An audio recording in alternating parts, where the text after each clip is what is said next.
This is a quick and dirty video about rationalizing the denominator, and when you rationalize the denominator, what you do is you're trying to do exactly what the name implies. We're trying to get the radical out of the denominator. But first we're going to back up a little bit. We're talking about multiplying binomials. This is called a difference of squares. So this is what we're going to create. We're going to create one of these scenarios to be able to get the radical out of the denominator, and I'm going to go through and multiply these. So I've got x to the 4 minus 8x squared, now this way, plus 8x squared minus 64. Okay, what happens to our quadratic terms that cancel out? Negative 8x squared plus 8x squared is 0. So that's gone, so I wind up with x to the 4 minus 64.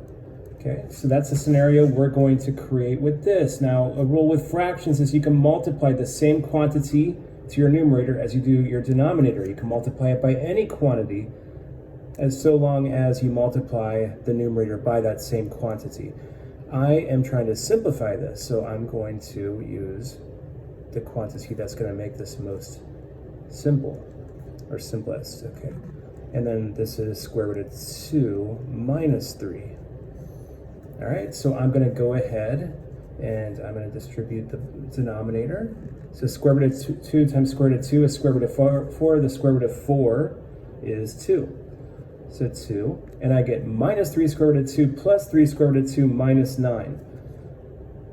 But I don't have to write the 3 square root of 2 and negative 3 square root of 2 because I already know that they cancel out. So I'm going to skip that step.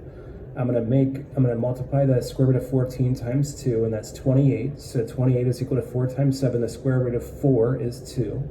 So 2 square root of 7 minus 3 square root of 14.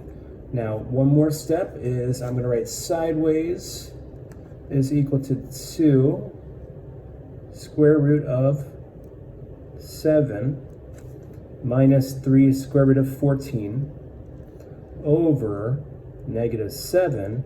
There's one more step, just for good measure, is I'm going to go ahead and factor out the square root of 7s here and here.